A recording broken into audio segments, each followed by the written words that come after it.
You're listening to Girls with Grafts, a burn community podcast created by Phoenix Society for Burn Survivors, a leading nonprofit dedicated to supporting the burn community.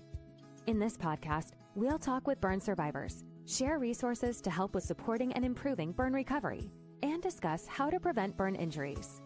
Here are your hosts, burn survivors and Phoenix Society's marketing team, Amber Wilcox and Rachel Kudlak.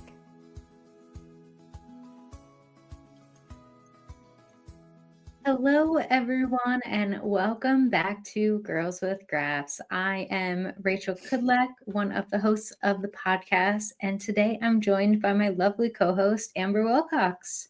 Thank you. I am so excited to be here today. I've had the chance to get to meet today's guests, and it sounds like we're going to have a lot of fun. With that, we do want to thank our podcast sponsors. Without them, this show would not be possible. So Rachel, who is our sponsor for today's podcast? Today's podcast is powered by Johnson Controls. Johnson Controls is a global leader in fire, safety, and suppression technology, helping to save lives and protect people around the world. You can learn more about Johnson Controls by visiting their website at johnsoncontrols.com. So today's topic is really exciting. I know we hear about this topic all the time, and we did just talk about how we did have someone, I think it was last season, right, that we talked about hair replacement. That's definitely a topic that we hear about a lot, is brought up in our support groups. So do you want to introduce today's guest for us? Yes, so today we have two lovely guests coming on the show. We have Lee Hoff and Morgan Moore, who are the founders of Morgan & Moore Non-Surgical Hair Replacement and Inclusive Crowns. Lee Hoff is a nurse practitioner with over a decade of oncology experience and a certified trucologist. And Morgan Moore is a licensed cosmetologist and hair loss expert. And they co-founded Morgan & Moore Non-Surgical Hair Replacement and Inclusive Crowns, a 501c3 nonprofit to support women affected by alopecia. Their mission is inspired by a shared faith and a heartfelt understanding of the emotional and mental toll of hair loss can have. Motivated by the belief that restoring normalcy and confidence is as vital as any other form of healing, Lee and Morgan work to provide cranial prostheses to help women feel like themselves again. They also advocate for increased awareness and insurance coverage, ensuring these medical wigs are recognized as an essential prosthetic and accessible to all who need them. So welcome on the show, Morgan and Lee. Thank you for having us. Hi. It's so good to be able to see you two and have you here on our show. I know we always like to start kind of at the beginning. We'd love to learn a little bit about the two of you and how, let me make sure I get it right, Morgan and Moore.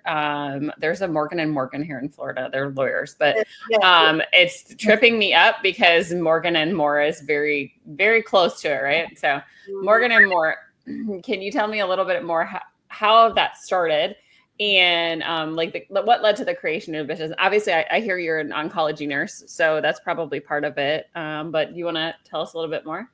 I'll let you start. So I've been doing hair for like 20 years. I've been licensed for about 10, and I did a lot of things in my career, met a lot of people, but I was just still feeling really unfulfilled, and it just didn't hit like I thought it would. And so I was just praying one day and I was like, Lord, where is my purpose at? Like, what am I supposed to be doing? And he gave me this idea. And so, of course, Lee is married to my brother. So on a Sunday dinner, we were talking and she was like, you know what you got going on? What's the next thing? And I was like, I really think like this is where God is trying to put me at. And she was like, okay, like I'm down, send me the business plan. And so I just went on with my life. And a couple days later, she's like, where is the business plan at? I was like, oh, you're serious? I was like, okay. She wasn't joking. She was ready to go. So ready. And so I sent it to her and she was like, girl, she's like, sis, let's do this. And I was like, okay, yeah. And like 3 or 4 months, we had a spot. We started getting all of our certifications, all of our licenses. And when we did the research, we realized there was a huge need for what we were trying to do. Yeah. And it was good. Oh, go ahead. Are you still an oncology nurse, or did you quit your job?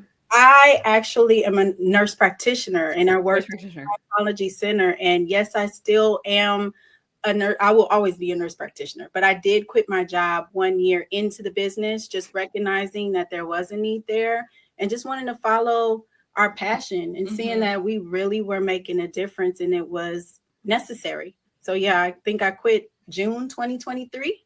Yeah. Wow. And ever since. Yeah. Very cool.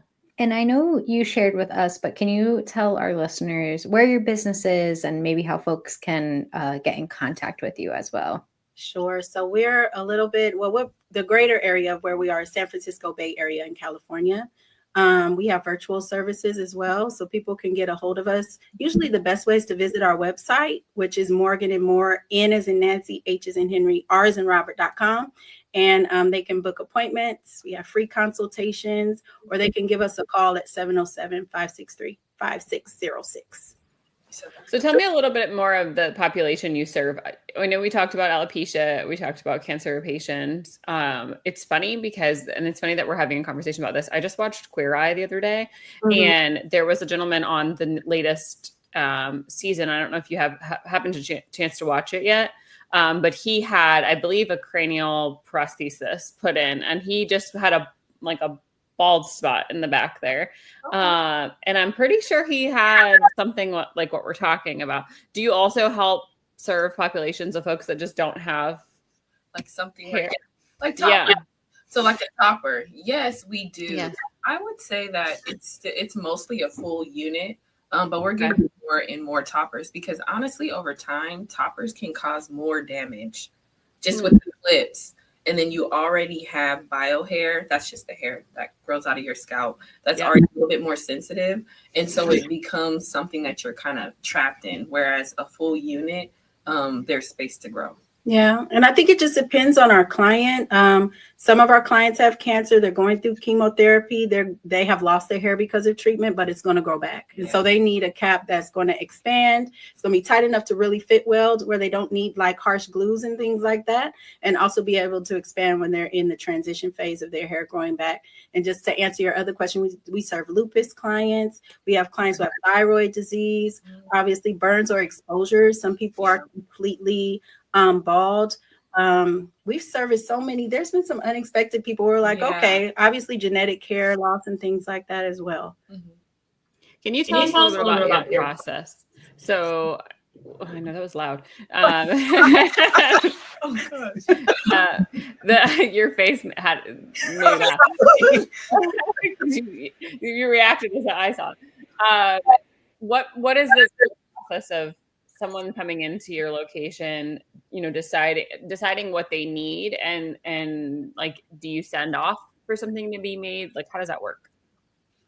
Definitely. I would say that people, they come in, we take their information. We've normally already sent like a client intake. So we're prepared. We know what they were diagnosed with, and we can kind of have an idea of what we're going to recommend. We take them to our back room. We go through a consultation, and we really just set the stage to get their vision. Sometimes people want to regrow their hair. Sometimes it's never going to grow back. We're going to see if they need a topper, a full unit. Another thing is that we provide multiple different textures and curl patterns. And normally a cranial prosthesis would only come in a straight or a very slightly wavy wave pattern. And we're in California, we're in Vallejo. It's super diverse here. I would say that most of our clients, it's very much even spread out. Yeah, it's very representative of our area. We see everyone. So we have to be able to service people who have fine textured hair, but maybe it's super curly, or maybe they have very coarse hair, but it's very straight.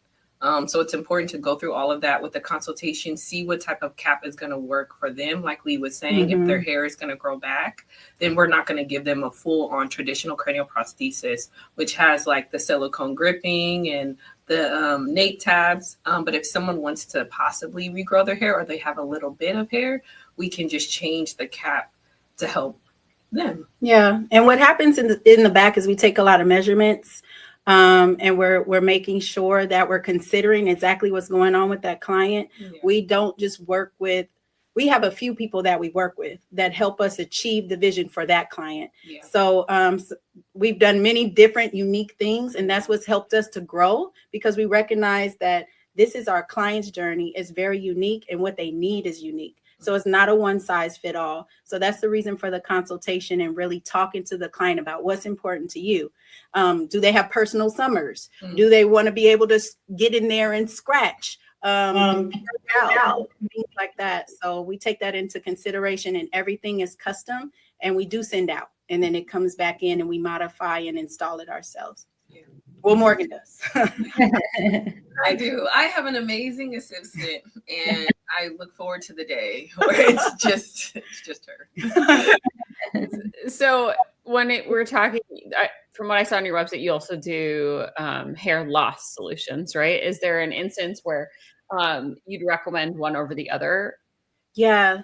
So I would say, first of all, you have to do an analysis. If you have follicles and they're dormant, or it looks like it's scarred, we're not going to do the hair loss treatments. If you have some follicles that are open, you can get hair there, then we'll recommend hair loss solutions, and we can pair it with the unit. So what some people have done is they've gone on treatment with their hair loss solutions, and then they're wearing their unit at the same time to allow them to kind of get through that transition as they're filling their hair in. But it's obviously not for everybody. If you have scarring alopecia, then we're not going to be doing hair loss solutions. Right. Totally makes sense. And so what's the difference, if you could explain, between a wig and a cranial prosthesis? Because I think there's... Amber, ask that question. Questions. Okay. Tell me the difference there. Yes. Girl. Okay. So a wig is normally for cosmetic reasons, right? You can have hair loss, but for the most part, it's made in mind with someone who has at least 80 to 85% plus bio hair. But a cranial prosthesis is made specifically for someone with a medical condition which has caused hair loss. Mm-hmm. So it's made, normally it's 100% hand ventilated, which means that there's no wefts. It's a very breathable cap. There's no combs. Again, you have the reinforcements like the silicone gripping. Back in the day, they had like polyurethane, which was it didn't breathe well. But it's made to give you that security because you don't have hair to help keep it down. And so you need wig grips, you need different materials underneath, creating that scalp-like effect to make sure that you get back that normalcy. So that's really the biggest difference. Also the type of hair. Yeah. So someone who's going to be wearing a cranial prosthesis, they're going to be wearing it all the time. Mm-hmm. Sometimes they're going to be sleeping with it. We do have clients who decide to not share their cancer diagnosis with loved ones. And so they want something that looks exactly like their own hair. They're never going to take it off. It's a huge traumatic thing for even their kids to see them without hair. And so they need to have the highest grade of hair available. We personally don't provide anything other than human hair. There are other wig boutiques that do service our audience, and they do have synthetic hair. But just being a stylist and seeing how far that can go, I've seen too many ratchnets back here. Too many. And it's not blowing in the wind for some of the units. It's not blowing. There's a lot of restrictions. There can be. It's very golden, girl. It's very golden. But so for the prosthesis that you, I'm getting some feedback. Rachel, are you getting that too? A little, yeah. For the prosthesis that you put on, is it a permanent, like, do you have to glue it on? Like, can they take it on and off? Like, what does that look like? So it's definitely not, again, because most of our clients have, we normally try and stay away from the any sort of adhesive or any sort of something product that we would have to put around here, because a lot of our clients have sensitivities. So that's why we take the different measurements. That's why we have the different reinforcements so that it's secure. So to answer your question, we don't do the permanent cranial prosthesis. Yeah, we're just an alternative. There are definitely people that do permanent cranial prosthesis, and there's room and space for that for sure. But we've chosen to kind of stay away from the adhesives and just focus on a really that's the focus. Yeah, no, that's amazing. And I can tell just from, speaking with you guys for a little bit here that you really care about your clients. And of course, we'll list your contact information below. But let's say someone like Amber and I were on the East Coast, not the West Coast. How can our listeners make sure that they're going to someone who's reputable or finding a high quality hair piece? A couple different things. I make notes. Yeah, it's very important. And I'm glad you asked that question, because a lot of people come to us and they've been exploited. They're in a very vulnerable situation where they're almost very desperate to have something. And unfortunately, there are people who capitalize on that. And there's, that if you've never worn a wig, you're just not going to know what to ask or what to look for. So I'm so glad you're asking the question. So first, what you want to do is you want to check out reviews online. Do they talk about having medical wigs at all, or is it just regular wigs? We're referring to them as wigs on this show, but normally we say unit to differentiate for our clients, to let them know. You also want to ask them questions like, are you in network or are you an out of network provider? There's kind of a line of thinking out there that people push that you can just get a medical wig anywhere and insurance will pay for it, and it's this super easy process. And we actually have a medical billing team who negotiates on behalf of our clients to get them the most that they can get for coverage. For most coverage. There was a situation where someone had like $1,500 worth of coverage. When they actually put in for themselves, they got approved for 300 of it. Or maybe, was it 500? It was a lot less than what was billed. So it's a whole process we won't get into, because it's a lot. But the point is, when you don't know the language and you're going and you're calling your insurance company, you might say wig, and then they're like, you don't have the coverage, but you have it for cranial prosthesis. So in this instance, it was just a person who put a claim in to get reimbursed. And then they were reimbursed like the bare minimum, and our billing company negotiated over time and was able to give more.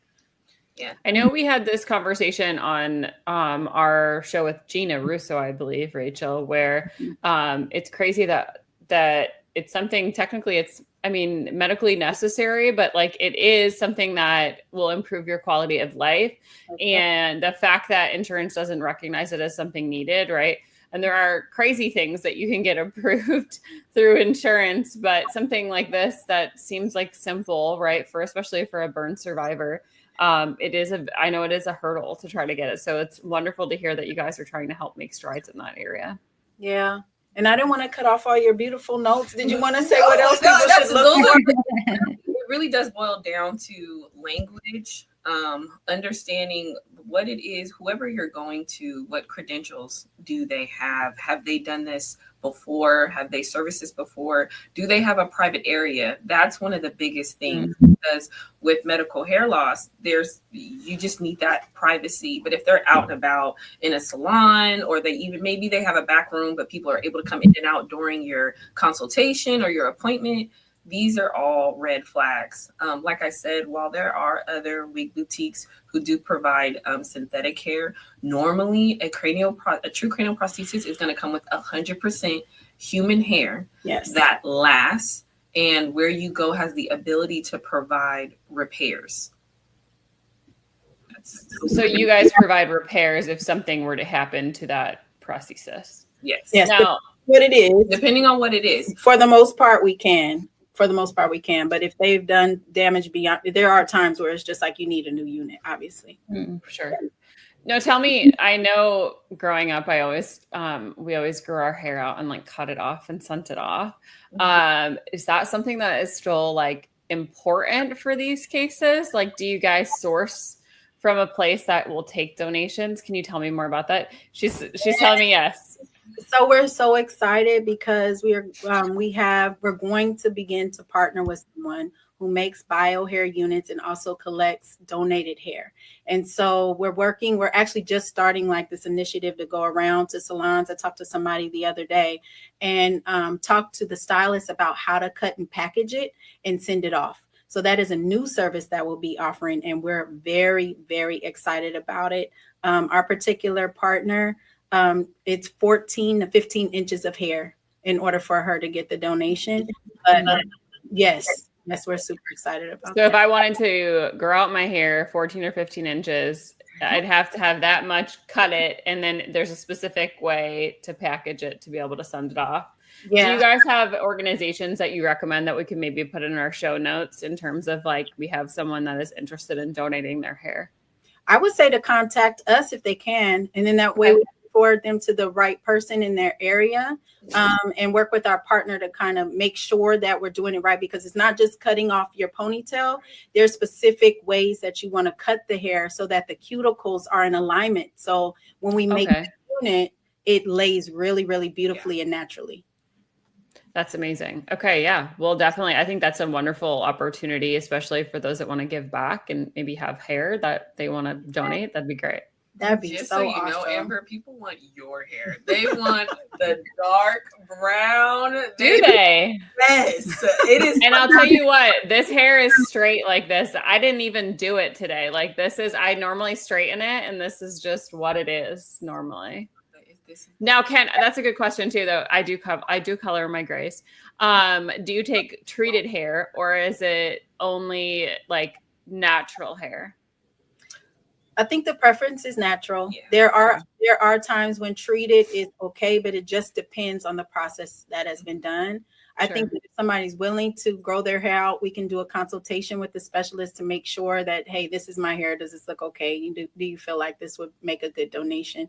And we would just go from there. Yeah. Yeah. Dark hair. Yeah. I'm guilty of covering those grays. Your hair is beautiful too, Rachel. They want all the They want all I got some inches at least. Maybe I'll cut off eventually. I was going to say, Rachel's got a lot more than I do. Let me tell you. We're going to start cutting her hair over there. Yeah. I'm going to be calling you now. Yeah. I did when I was younger. Funny side story. I did cut my hair for Locks of Love. Oh, and I had very long hair like I do now in 7th grade. In the yearbook, I'm wearing a cute little pink shirt, long hair. Cut my hair, had a horrible experience at my hairdresser. My grandpa took me, so also my parents a little and letting my grandpa take me. Yeah, the back of my hair was like an inch long, and I had like the cut down. And then and then in the 8th grade yearbook, I'm wearing a blue and white striped shirt with like the short boy cut. It wasn't the best time. You know how teenagers and kids are in middle school. So I went from cute, girly, long hair to short boy in my yearbook in a year. So, but it was behind it. And you have your dimples. Yes. Dimples, and you were doing a good thing, right? You're just gonna bring it back to that. I was trying to help, and where you could like wear earrings and right. I'm sorry, Rachel. We're laughing with you. I'm so sorry. It's not at you, but if we had that photo, I'd need to see it. So you're gonna have to forward it along. I'll dig it up at some point. No, the front was like just long enough that I could like pull it back into a little pony. It was bad. It was rough. It grew bad. We've all had that one bad hair day. Tell me about it. Girl. Yeah. Tell me about it. Oh God. So do you, when they get the prosthesis in, do you help them learn how to style it? Because I'm sure that's also a difficult kind of transition, right? Right. Most of our clients, I'd say 80% of our clients, not 80% of our clients have never worn a unit before. Mm-hmm. Either they're used to having super thick hair, or they've had their own hair and they're like, I have no idea what to do. And there's all these stigmas that are kind of with wearing a wig. Right. And so there's all this stuff, these layers that kind of have to fall off before they can get a cranial prosthesis and realize this is an extension of you. Let's help you through this journey and figure out what will make you feel like you. So a lot of the times, that's where the customization comes in. That's really the key, is the customization. Right. And Morgan's really good. Like it'll come in and they're nervous. They don't know what to expect. They sit down in the chair, and then, just walking them through it and taking our time. We don't rush anyone. We have our music playing. We set the atmosphere. And we have snacks. We have everything they need. And I want to come visit. Snacks and music, please. Right. And she just puts it on, and then she personalizes it. Face framing layers. How short do you want it? Do you want me to thin it out?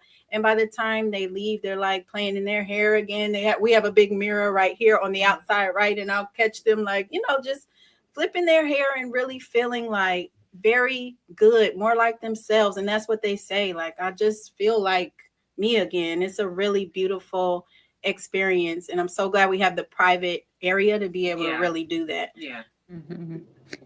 No, that's amazing. But yeah, like Amber said, I'm gonna come hang out the next time I can, and maybe get my hair done. But you know, just talking about that, like you look in the mirror, you're feeling that confidence again. So can we just like talk a little bit more about like why is hair so important? Like that confidence. Like I'm sure you see it just as you're working with your clients, that instant transformation. But can you just talk a little bit about like the emotional healing side of like why your work is important? Yeah. Just for me coming from a cancer center and being a part of people's cancer treatment and it being so tough, all the side effects and just stripping you of who you are, and you look in the mirror and it's like, who is this person? You know, when I was a nurse practitioner in that time, I was so focused on their, healing them or treating them, that you lose sight of all they're really losing in that moment. A lot of them are not working. They're losing their hair. They don't look the same. They don't look the same to their kids, to their husband. It's just, or their spouse, I should say. And it's just, it's devastating. It's devastating. So now being on this side, I call it the happier side of the journey.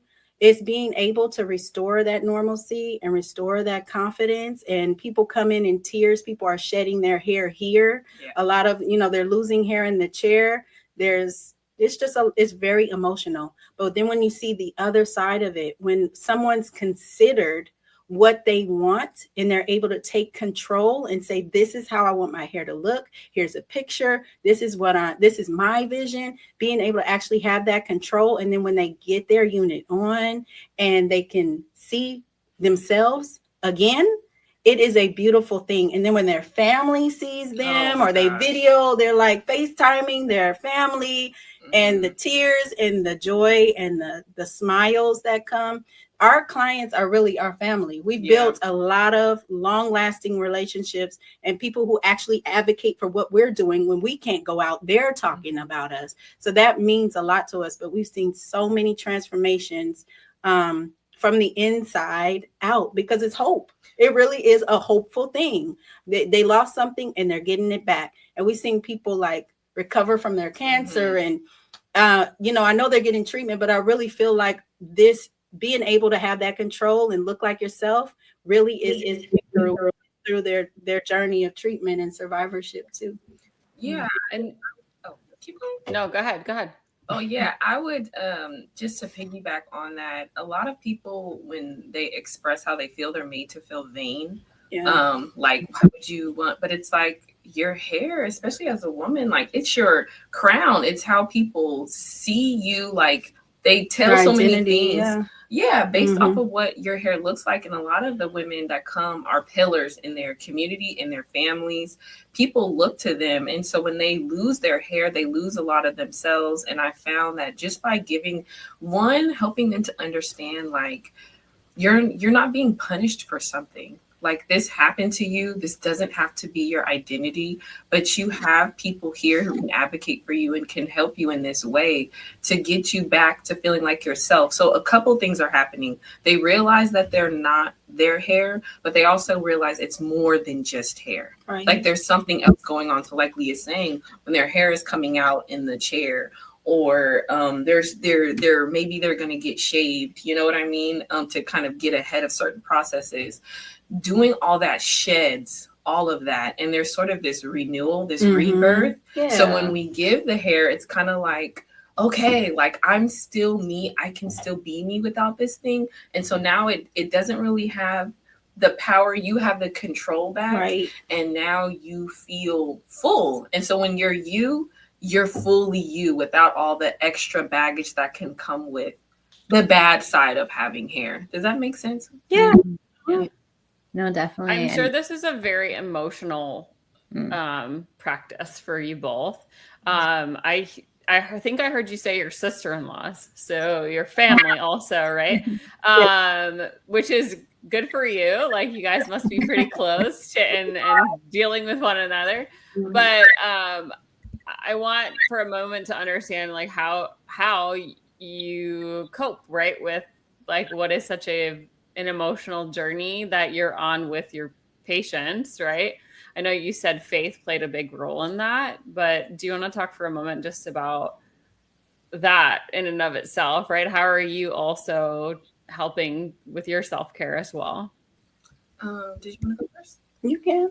I would say, we're both believers in Jesus Christ. And so that gives us a peace. And what we do is what we try and provide, like Lee said, like a life-giving atmosphere. Right. Like if you have a diagnosis, this isn't the end. There is life after cancer. If you're a burn survivor, like you're still you. You may look different after, but just kind of getting people to understand that we see them, that they're still valuable, that they're still worthy. And taking that in, that's I've seen our clients go through so much, and seeing their resilience and their strength has really helped me. It's kind of like, you know what? I'm going to let you have your space, but I'm going to turn it into, I'm going to be an advocate. I know how to do hair. I know how to talk to people. I don't care what people think. So I'm going to find out a way to help you, because you may not have the information or the knowledge, and you may not have the energy. And so that's really helped us to stand strong in this, and that, okay, like this is their free and their safe space to feel whatever, and it not be about anybody else but them and how they feel. And sometimes that's all you need.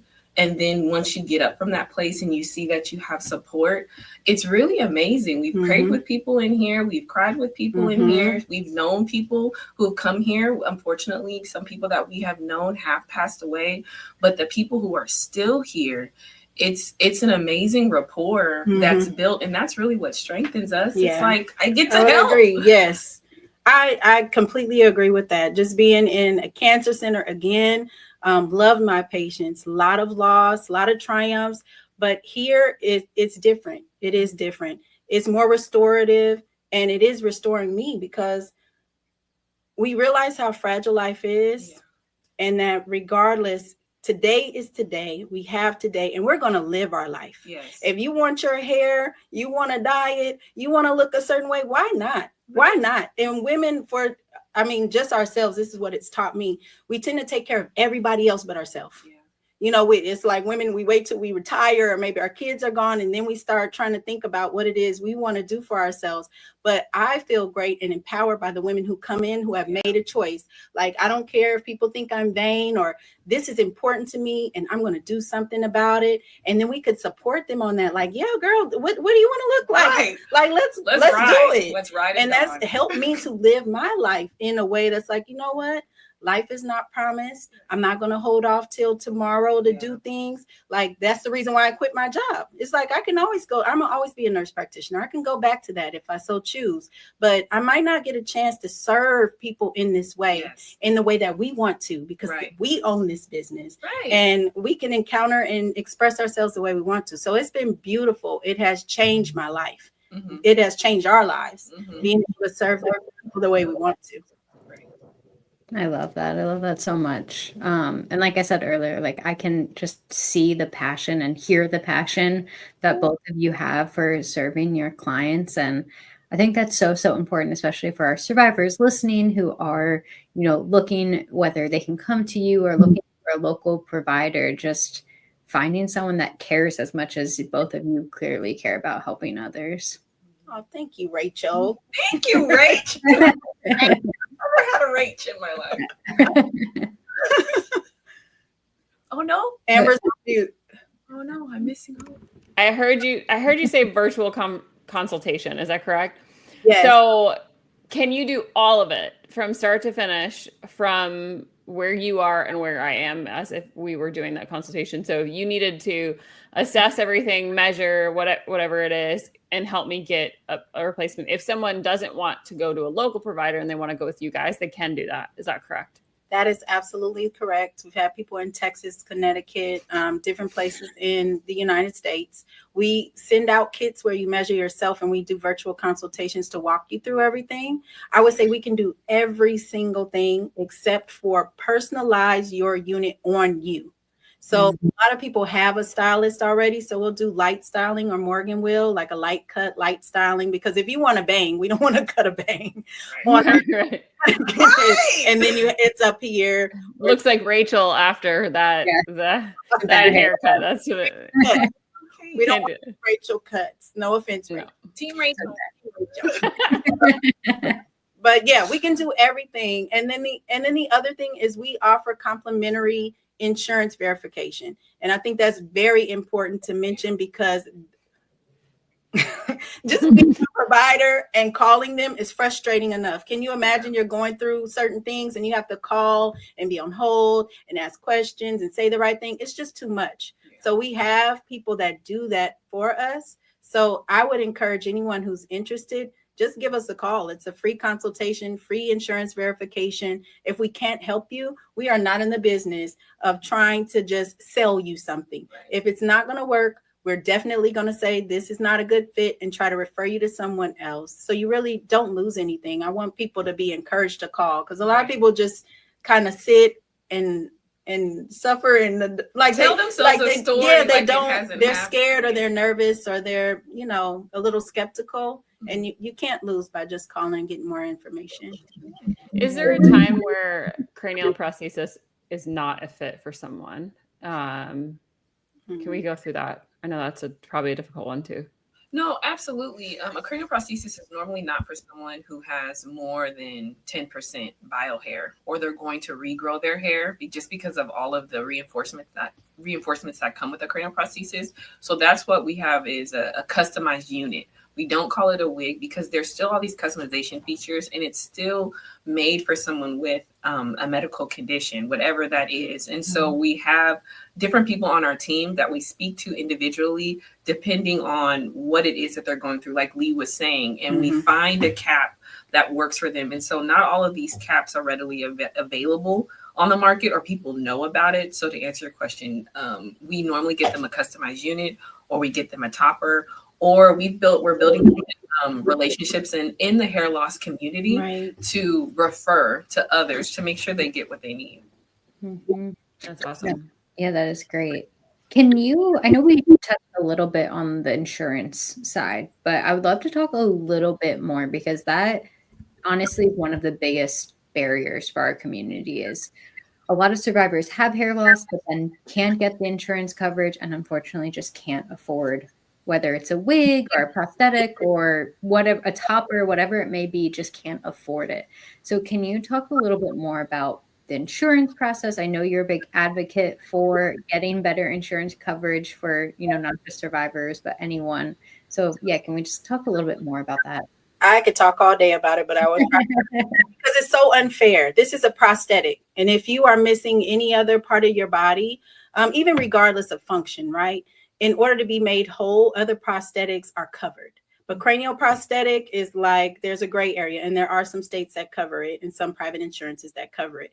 The main thing I want to talk about a couple of things. If your listeners want to check their insurance coverage, please do not use the word wig when you are checking your insurance coverage. Use the term cranial prosthesis, and don't let them trick you up. They'll say, oh, you want a wig? Don't say yes. They have done that. They actually do that.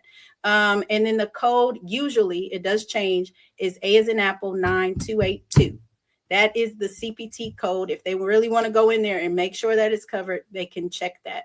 You want to ask questions like, what kind of wig do you cover? Synthetic, human hair? How many can I get a year? Do I just get one? Do I get one a lifetime? And then what's the maximum amount that you will cover? And here is the key. This is the key. They will tell you, okay, it's covered in network. Okay. But a lot of us are not in network, because when we try to get in network, they tell us that the service is not needed. So now you feel like you don't have the coverage because there's no in-network provider. Well, most insurances, if they don't have someone you can go to that's in network, then they should be able to cover the out-of-network provider, because they don't have anybody to give you your benefit. And so that is a way to get reimbursed. And usually it's a reimbursement versus like a direct coverage, because of how long it takes for the process. You'd be waiting, and we've had people wait months for their insurance to say, okay, and then we can get it. Right. So sometimes if you need it right away, it's better to get it covered. We accept HSA, FSA. We accept, we have a third party financing, and the ones that do not have coverage and can't pay, that is why we created our nonprofit arm, because we were sick of it. These women deserve to have a a medical wig, cranial prosthesis, they deserve it. And so that's another way to help, is to donate to inclusive crowns, donate to people who are actually, getting money for people who can't afford it. And in that way, it can be covered and they can get a high quality unit, and they know what that high quality unit is. Because you can just get $200 or $500 and go out there and get a unit. But if you wear it every day, it'll only last you a month or 2 or 3, maybe. Mm-hmm. So you have a nonprofit arm that you created specifically because of this. Is that correct? That's right. And so what does the nonprofit do or serve? So I can, just so we can let those that are listening know. Yeah, so we have a separate nonprofit arm run by a separate board. And what happens is, what we ask people to do is, if they can't afford it, they go on inclusivecrowns.org. They fill out our financial assistance application that is reviewed by the board. It was based on finances, but also we want to hear why this is important to you as well. We just don't want to say, okay, financial need, who has the most need? We also want to hear what your story is. And then from there, after the review, if we have the funds, then we provide a unit. And we're looking into bringing to the board partial payments as well. Like if somebody, maybe their copay is $700 or, so we're looking into that too, but definitely want to help. And the other thing that our nonprofit does is we advocate on the state and federal levels. Yeah. We helped introduce a bill before our nonprofit was in existence, helped introduce a bill in California, AB 2668, to cover medical wigs through insurance. And on the federal level, it's HR 4034. So that's another way that people can support. And we have some other things going on, but I can talk all day, but those are the main ones. And also the piggyback is that if you show up to these things, like there are people waiting to hear your voice. There was a lot of people there that came in. Oh, at the hearing, at the Capitol. At the Capitol. And there were people just saying their experiences. They weren't super well versed, or you know what I mean? Like they just said what happened to them. And you could tell the people, that's why it's important to vote. Like you can tell the people up there were like hearing it, and it swayed and it helped. And if you keep doing that, you can build little by little towards your goal. Yeah. And the more communities that come together, because regardless of how you lost your hair, the experience is the same. Yeah. Depression, anxiety, isolation, things like that. So if all of the communities, lupus, burn survivors, cancer patients, alopecia patients, if everybody came together and said testimonies and wrote letters, it would just further push these bills and things forward, because it's like, oh, it doesn't just affect this community. Yeah. It affects many other communities, and it's necessary. So where would someone, so I was just looking at the bill. I see December 17th, it's been referred to the subcommittee for further consideration, right? So it's still being pushed along. If I want to support, right, with or there's a survivor that's had a cranial prosthesis that wants to support, how would somebody go about doing that? Should they send you a testimonial? Like, what would you recommend there? I would recommend that they can send us a testimonial, but there are letters that we can send you after the show that are already typed up. We are legislative liaisons with the National Alopecia Areata Foundation, and they have letters already printed up that people can submit and sign to the congressman who legislation. It's very easy. So I can talk to them and then get that to you. I think that'd be great. Yeah. We definitely have a community that loves to find ways to advocate for one another. So it's definitely something we can do. Yeah. Perfect. Oh, that's true. You want to, so we're talking to each other because we never want to leave anybody out. And we've serviced many veteran clients, and a lot of vets out there, we go out, we support, we go to parades, we go to different things. A lot of them don't know that they have the benefit for cranial prosthesis. They cover it 100% for veterans. And so just knowing that it's out there, vets, with cancer, burn injuries, lupus, you name it, they can get a unit usually for free. So definitely want to put that out there. If there's any overlap there, just knowing your benefit and that you can get something high quality and custom just for you. And I believe I can't speak for all Department of VAs, but usually it's a year. Usually a year they get a unit, one a year. And they pay off fast. Oh, wow. It's not a hard process. They're not like the private insurances. That's amazing. We love, we love when things are covered by insurance and when they actually can get them covered quickly. As it should be. Yes. No, we'll definitely make sure we have those letters in our show notes. I'll make sure I grab them from you guys. I've shared this before, I had a bald spot from my burn injury when I was younger. I had tissue expanders to cover most of it. And, I see it from the flip side because I don't have to wear a prosthetic today, or I don't have to wear a topper. And it is truly life-changing. Just, I see my hair as an accessory to, I love to do it. I love to curl it. I love to change it up. Mm-hmm.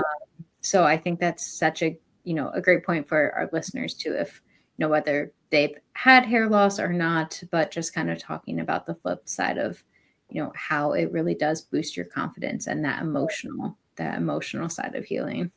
Yeah. You guys are going to laugh. After my burn injury, I shaved my hair. So I think that's a big part of anytime you go through something traumatic, wanting to change up your look, right? Yeah, I shaved the entire right side of my head. And my husband thought I had lost my mind. But I rocked it for, 6 months and then was like, okay, I'm going to grow my hair out again. But I had, this whole side was shaved and I had a longer side on the other, but I loved it. And it was helped me feel better about myself. And then I think that's what happens, right? We go through something traumatic, or we, it's always the stigma. You go through a breakup, you change the color of your hair, cut it. But I think it's also when you go through something traumatic, sometimes that let's change it up. And I was tired of my hair being long. It had been really long throughout the hospital stay and just didn't want to deal with it anymore. And was tired of trying to put it up and figure it out. So I shaved it. And I think it's the same, right, with someone who maybe has gone through something traumatic. This is a way for taking back who they are and being able to express themselves. It's so important. It's so important. And I'm sure that was cute. We need both of these pictures. Can we have both? Yeah, please. Shaved and shaved head, but we need 8th grade. Eighth grade, right, Rachel?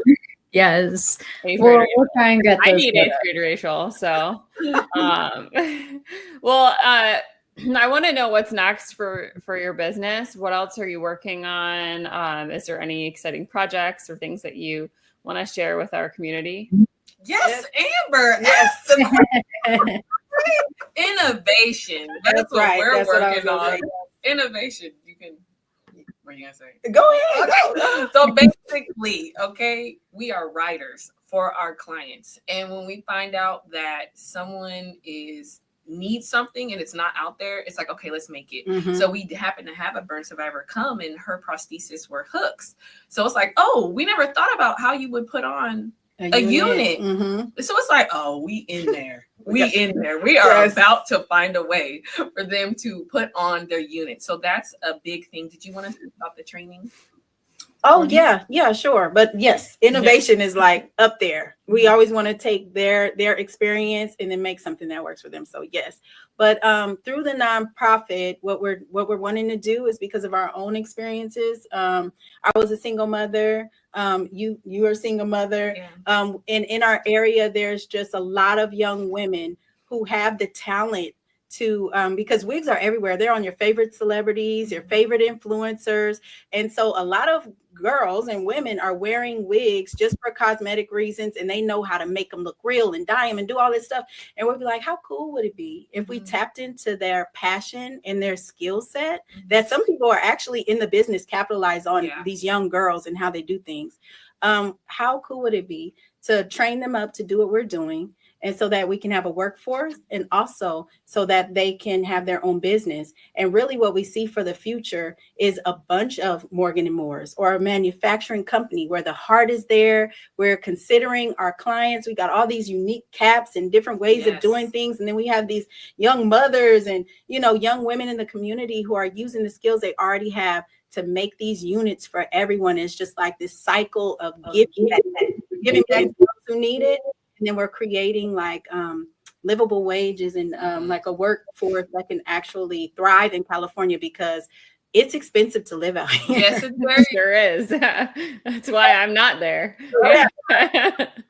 We recognize that and we want to do something about it. And it took us 10 plus years to get where we are right now. And if we can help someone to kind of speed through that or expedite that process so that they can actually support themselves and their families, like, we love that. So that's an initiative through the nonprofit. We found a training facility. We have a trainer, and now we're just trying to get donations and getting grants and things like that, so we can really make it a reality. We see it, and I know that it's going to happen. That's the goal. The goal is to serve our community in every single way. Women are such pillars in their family, and if they don't feel good about themselves, it slowly but surely affects the community. And if you can uplift them, yes, we're influencers. Like, it changes the game. So we're coming as far as giving you a job that you feel good about, giving you that purpose, giving you back control, like reinforcing your identity. Like these are all things that work together to build a community and restore a community. That's as a word. Whole. You know? Yeah, I was just like, it's all about restoration with the hair, with our community, and with ourselves. Yeah. Because we've been restoring ourselves in a sense. We found a lot of new things about ourselves that we've grown in this so much. Yeah. I hear your moms too. How old are your children? Go ahead. My baby is 3. Okay. Okay. I actually had 3 miscarriages before her, but she's such a blessing. Yeah. It's a rainbow baby for sure. Right. She's amazing. She's a firecracker. She's so strong. She's so beautiful. She's so dope. I'm so glad she was worth the wait. And I just love her so much. She has dimples too. And she's the cutest. She is the cutest. Having a daughter. I mean, I know one day when I have a son, it's going to be great, but I don't know nothing about that yet. So I have a daughter. She's dope. She's going to take over the world and serve people. And that's it. That's her introduction. That's well, no, kids are gonna feel all bad because I'm like, I have a son. No, but my son is 10. He's awesome. His name is Khalil, and then my daughter is 22, and her name is Kay. We call her KK, and she's actually a cosmetologist. So maybe one day, yeah. I was gonna say, is she gonna come work with the two of you now? You know how it is. You can't push it too much on your kid. You're the mom. It has to be cool. It has to be cool. So I know in my heart of heart she's gonna do something, but I'm letting her figure that out. Yeah, that's the right way to do it, Mama. Yes. Clear it up. I was a single mother. We understand that I'm married to her. Yeah, she's right. But that's not how you met, right? Yeah. That's how we met, right? I didn't want my husband to watch this like you're a single mother. I used to be, and I know what it's like, right? Cover that in. Thank you. Make sure we have a clarity in there for him. Don't worry. Don't worry. For him, your husband who's doing his job. Yes, like, one lonely tear. One lonely tear. Like, sorry. I'm sorry. Okay, go on. Sorry. No, you're just reinforcing that we're coming to visit whenever we can. We're just going to hang out. We love that. We would love that. Make sure you keep growing that hair, and we can make it a dual purpose visit, right? Yes. Nice and long so you can get it by the time it gets there. That's right. Perfect. Well, I know we're coming up on time here, but before we close out, I do want to ask, like, is there any messages that you want to share with our burn survivor community before we ask our final questions? Yeah, I'll go. We love you. And I know that sounds corny, but we really mean it. We do. And you're not alone. There is hope out there. If you're even curious about options, just try it. Just call. We want to empower people to be able to go out there and do the things that make them feel good. It's okay. It is okay to take care of yourself. It's okay to get some hair if you want it. It's okay to not get hair if you don't want it. It's all right. We're here just to explain like an option out there. And I hope that came through, that we really do love and care for the people who come in here, and we take care of our clients from beginning. And we don't even say end. It's an ongoing thing. It's a relationship, and it's education, and it's empowerment. And so that would be my message. I would say that you're worthy. You're enough. Everything that you're experiencing, it's not always a punishment, and there's really beautiful beautifulness that's coming out of a lot of the beautifulness. I was like, it's beautiful and beauty. But it's more than beauty. It's beautifulness. It's beautifulness. It's chaos. It's beautiful. And like everything that you're going through, you're loved. You're enough. Like you're cared for. Jesus loved you. I love you. We love you. And there are people out there that God has put on their heart to advocate for you, to care for you in ways that you haven't seen yet, because you matter. That's however you are, whether you have hair or not. There are people who care about you. You really are beautiful. It's not just something that someone's saying to you just to make you feel better because they feel bad. Not everybody pities you. There are a lot of people that see you, your strength, your resilience, and they want to be a part of that journey and support you in that because you matter, girl. Yep. That's it. I love that. And I will also give a shout out to your website. I noticed that you guys have a little chat box. As a millennial that I am, I hate talking on the phone. So the fact that you have a chat box on your site, you get kudos from me as a marketer because I'm like, yes, half the time I don't want to. I don't want to get on the phone and talk. I just want to text and chat. And I run a podcast, but you're laughing at me. But I don't like talking on the phone. Like I will be the first to be like, don't call me. I will text you first. All right. Yes. So, that works for you. And I'm glad there's because there's different type of people out there. It's so much easier to send a chat and you can send it anytime. Yes. So I see chat if I'm afraid to make that first initial phone call and I just want to like ask you some questions first. I love that you guys have a chat on your site so that folks can just go on your website and do that. And we'll make sure we throw the website in the show notes so that if they have some pending questions about this, they can drop them in there. Thank you, Amber. Well, our final questions, we always ask survivors or those that join the show 2 final questions. My question is always about some advice. So I am new to coming in, right? I want a cranial prosthetic. What is some advice you'd give someone that may what is a question that I maybe haven't asked or I may be concerned about before I come in? I would what a question I would have for them or just advice? Advice that you'd have for them. What, is there a question that maybe they have that maybe we haven't asked you before today? I would say come ready to be taken care of. Come with the inspiration pick. Come with the thought that this is going to be an option that is going to work for you. And that on the other side, you have professionals who are compassionate and they're going to go hard for you. Yep. I would say that people are like, are you guys going to help me with this and afterward? Because they've never worn a wig before. And so they're, and I say wig loosely, right? Because that's what's out there.